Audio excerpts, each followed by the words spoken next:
I got broads in Atlanta, just to throw me in the family. Credit cards and the scammers, getting no licks in the band. Legacies. Hello guys, हमने the वैदिक civilisation start कर लिया था और last lecture में हमने पढ़ा था कि वेद जो है वो 4 टाइप के होते हैं। पहला जो वेद लिखा गया था वो था ऋग्वेद, उसके बाद था यजुर्वेद। हमने दोनों के बारे में डिटेल में पढ़ा था। हमने ये भी पढ़ा था कि ऋग्वेद में जो पैराग्राफ्स हैं उनमें गॉड की स्तुति की गई है, गॉड के बारे में गॉड को प्रेज़ किया गया है। और ऋग्वेद के जो पैराग्राफ्स हैं उनको ऋचा कहा जाता है, और जब बहुत सारे ऋचा एक साथ मिल जाते हैं तो उसे सुक्ता कहते हैं, राइट। फिर हमने यजुर्वेद के बारे में पढ़ा था। यजुर्वेद में क्या था, बहुत सारे मंत्र थे। जो भी मंत्र हम बोलते हैं उनका गाइडेंस हमको कौन प्रोवाइड करता है, तो यजुर्वेद, ठीक है। अब यहाँ पे कुछ सुक्ता दिए हुए हैं ऋग्वेद में से उठाए हुए, तो हम ये सुक्ता देख लेते हैं कौन कौन से हैं। पहला तो है, O almighty make it rain in plenty, may we get a plentiful crop in our field, may there be plenty of milk for our children. तो यहाँ पे फिर से मैंने आपको बताया कि जो सुक्ता थे उसमें हमेशा ही गॉड को प्रेज़ किया गया है। यहाँ पे भी गॉड से बोला जा रहा है कि वो प्लेंटी ऑफ रेन करे, बारिश करे। अब ये ऐसे सुक्ता क्यों बने हैं, क्योंकि जो वैदिक सिविलाइजेशन था उस टाइम पे लोगों का जो मेन था काम या ऑक्यूपेशन वो था एग्रीकल्चर। वहाँ पे 2 ही ऑक्यूपेशंस बहुत फेमस थे। पहला तो था एग्रीकल्चर और जो दूसरा था वो था पशुओं को पालना, ठीक है, हर्डनिंग। तो सेकेंड सुक्ता पढ़ते हैं अब। May the cows come to our homes and stay happily in their pens, may they bear many calves, ठीक है। यहाँ पे काउस के लिए बहुत सारी दुआएं मांगी गई हैं क्योंकि वो लोग काउस को ज़्यादातर पालते थे। थर्ड है, arise O people, darkness has vanished with the advent of dawn and sunlight comes, dawn has awakened the whole world, let us pursue our own occupations and earn riches. तो यहाँ पे बोला गया है कि सभी लोग उठ जाइए। जो डार्कनेस है यानी जो रातें हैं वो अपने साथ सारा अंधेरा लेकर चली गई हैं और सुबह की किरणें हमारे लिए सनलाइट लेकर आई हैं, यानी हमारी ज़िंदगी में उजाला लेकर आई हैं। तो सब लोग अपने ऑक्यूपेशंस करें और रिच ग्रो हो जाएं, यानी सब लोग अमीर हो जाएं। तो ये सारी ऋग्वेद के सुक्ता थे। नेक्स्ट है सामवेदा संवेदा। अब जो ये सामवेद है या सामवेदा, ये हमारा 3rd वेद है। पहला था ऋग्वेद, दूसरा था Yajurveda and third is Samaveda या सामवेद, ठीक है। संहिता क्या होता है? संहिता मैंने लास्ट लेक्चर में आपको पढ़ाया था। संहिता यानी जो वेदास के अंदर जितना भी कुछ लिखा हुआ है उस सब को हम मिलके कहते हैं संहिता, ठीक है। अब सामवेद संहिता यानी सामवेद के अंदर क्या क्या लिखा है, सामवेद के अंदर जो भी लिखा है उसे हम कहेंगे Samaveda Samhita. The Samaveda provides guidance on singing Rigvedic verses to a set rhythm and tune at the time of यज्ञ rites। अब सामवेद में क्या प्रोवाइड किया गया है? सामवेद में ये बताया हुआ है कि ऋग्वेद में जो भी हमारे वर्सेस हैं, जो भी हमारे ऋग्वेद में ऋचास हैं, उनको हम सिंग कैसे करेंगे। आपने देखा होगा मंत्र जब हम बोलते हैं, जैसे कोई गायत्री मंत्र है, ठीक है, उसे अगर अपन को बोलना है तो हम कैसे बोलेंगे? उसके जब जस्ट ऐसे रीड नहीं करते हैं, हम उसे एक ट्यून में पढ़ते हैं, ठीक है, एक गाने की तरह या सॉन्ग की तरह हम उसे पढ़ते हैं। तो ये हमें किसने बताया कि हमें सॉन्ग की तरह इसे पढ़ना है? तो ये गाइडेंस जो है हमें सामवेद ने दिया, सामवेद से मिला है हमें, सामवेदा से, ठीक है। तो सामवेद में क्या लिखा हुआ है कि हमें यज्ञ के टाइम पे जो भी वर्सेस है, जो भी मंत्रास है, उसको हमें किस तरह से पढ़ना चाहिए, किस तरह से गाना चाहिए। साथ ही ऋग्वेद में जितने भी ऋचास लिखे हुए हैं उनको भी हमें किस तरह से बोलना चाहिए, इस सब की जानकारी हमें मिलती है सामवेद से। Next is the Samaveda has contributed in a major way in laying the foundation of Indian music. देखिए, सामवेदा से हमें क्या पता चला कि किस तरह हमें मंत्रों को गाना है। इसीलिए सामवेदा को कहा जाता है कि इंडियन म्यूज़िक जो है, इंडियन मेनली क्लासिकल म्यूज़िक जो है वो उसकी स्टार्टिंग जो है वो हमेशा सामवेद से ही हुई है। इनफैक्ट इतना ये भी कहा जाता है कि हमारी इंडियन म्यूज़िक का जो बेसिक है वो सब सामवेद में लिखा हुआ है, ठीक है। तो सामवेदा जो है वो फाउंडेशन है इंडियन म्यूज़िक का। नेक्स्ट हमें पढ़ना है अथर्ववेद संहिता। अब फिर से अथर्ववेद के अंदर क्या लिखा हुआ है ये हम पढ़ेंगे। अथर्ववेद क्या है? हमारा 4th वेद है। पहला ऋग्वेद, दूसरा यजुर्वेद, तीसरा सामवेद और चौथा अथर्ववेद। इन चारों वेदों के नाम मैं बार बार बोल रही हूँ ताकि आपको लर्न हो जाए। अब the Atharvaveda is named after Atharva rishi.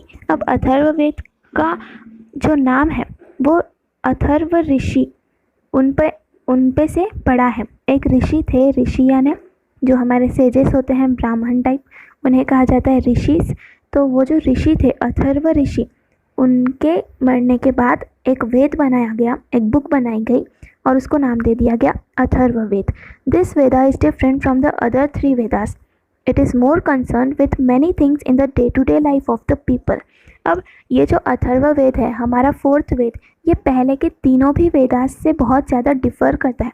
अब ये डिफ़र क्यों करता है? क्योंकि आप लोग देखोगे कि जो पहले के 3 वेद थे, ऋग्वेद, यजुर्वेद और सामवेद, इन तीनों वेदों में कुछ ना कुछ गॉड को प्रेस करने से रिलेटेड ही लिखा हुआ है।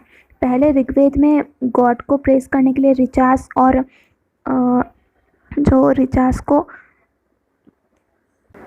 मिला के सुक्ता बनते हैं, वो सब लिखे हुए थे। तो वो सब गॉड को प्रेस करने के लिए लिखे हुए थे। फिर यजुर्वेद में मंत्र लिखे हुए थे, मंत्रों में भी गॉड को ही प्रेस किया गया। साथ ही सामवेद में उनको ट्यून कैसे करना है वो बताया गया, मतलब फिर से इसमें गॉड को ही प्रेस किया जा रहा है। लेकिन अथर्ववेद में डिफरेंट क्या है कि अथर्ववेद में ह्यूमंस से रिलेटेड लिखा हुआ है, ह्यूमंस की डे टू डे लाइफ से रिलेटेड लिखा हुआ है। अब ह्यूमंस से रिलेटेड इसमें क्या लिखा है वो हम देखेंगे। It includes solutions to adversities and diseases. देखिए, अथर्ववेद में सॉल्यूशंस लिखे हुए हैं एडवर्सिटीज़ और डिसीजेस को। एडवर्सिटीज़ क्या होती है? एडवर्सिटीज़ यानी अगर ह्यूमंस को कभी किसी अलग प्राकृतिक या नेचुरल रिसोर्सेज में जीना पड़े तो वो कैसे जिएगा। और डिसीजेस आपको पता है, बीमारियाँ, ठीक है। तो इन सब का सॉल्यूशन लिखा गया है। आप लोगों ने देखा होगा कि अगर घर पे कभी कोई बीमार पड़ जाता है तो हमारे जो दादी होती हैं या जो बुज़ुर्ग लोग होते हैं वो क्या करते हैं, घरेलू उपाय सुझाते हैं कि कई बार हल्दी लगा देनी चाहिए या कुछ कोई भी घरेलू उपाय सुझा देते हैं। तो वो सब उन्हें कैसे पता होता है? वो सब उन्हें उनके भी पूर्वजों से पता होता है। तो ये सब जो सम्मिलित है वो है अथर्ववेद में। ये सब कुछ लिखा हुआ है अथर्ववेद में। It includes solutions to adversities and diseases. It also provides information about medicinal herbs. अब अथर्ववेद में बहुत सारे मेडिसिनल हर्ब्स के बारे में भी इंफॉर्मेशन दी हुई है। हमारा जो नेचर है उसमें बहुत सारे ऐसे हर्ब्स होते हैं। हर्ब्स क्या होते हैं? छोटे छोटे प्लांट्स होते हैं, ठीक है। तो बहुत सारे ऐसे हर्ब्स होते हैं जो दवाई के रूप में यूज़ किए जा सकते हैं। तो उन सभी हर्ब्स के बारे में हम किससे इंफॉर्मेशन मिलती है? हमें अथर्ववेद से। The Atharvaveda provides guidance to a king about the way he should administer his kingdom. अब ये तो हमने देखा कि अथर्ववेद में बहुत सारे डिसीजेस के बारे में और उनके सॉल्यूशंस के बारे में बताया गया है। साथ ही और क्या बताया गया है, तो एक किंग को अपने किंगडम में कैसे रूल करना चाहिए। एक किंग को या एक राजा को अपना जो किंगडम है उस पर कैसे उसे संभालना चाहिए, इस बारे में भी अथर्ववेद में सब कुछ दिया हुआ है। तो हमें क्या पता चलता है कि जब अथर्ववेद लिखा गया था तब ये जो राजा महाराजा थे वो भी हुए होंगे, हुआ करते होंगे, ठीक है। तो इस आपको ऐसे ही एक एक लाइन को डिटेल में जाके पढ़ना है, तभी आप हिस्ट्री जैसे सब्जेक्ट को और अच्छे से ग्रैस्प कर पाओगे। नेक्स्ट है द ब्राह्मणा text. Aranyakas and Upanishads were written after the composition of the Samhitas. They are also included in Vedic literature. अब बाकी की जो बुक्स होती हैं, वेद के अलावा भी ये जो हमारे 4 वेद हैं उनके अलावा भी कुछ बुक्स होती हैं, धार्मिक बुक, जिन्हें कहा जाता है अरण्यकास, उपनिषद और ब्राह्मणा टेक्स्ट, ठीक है। तो इन सब बुक्स को भी हम वेद में ही गिनते हैं या वैदिक लिटरेचर में ही गिनते हैं। वेद तो टोटल आपको पूछा जाए तो आप 4 ही बताओगे कि वेद कितने होते हैं, 4। बट वैदिक लिटरेचर पूछा जाए आपको, वैदिक लिटरेचर में क्या क्या शामिल है, तो आपको बताना पड़ेगा कि वैदिक लिटरेचर में 4 वेद शामिल हैं। उसके बाद ब्राह्मणा टेक्स्ट आता है, उसके बाद अरण्यकास आता है और उपनिषद भी वैदिक लिटरेचर में शामिल है। इसके बाद हमें पढ़ना है कि ब्राह्मणा टेक्स्ट क्या होता है। देखिए, अब तक हमने 4 वेद पढ़ लिए।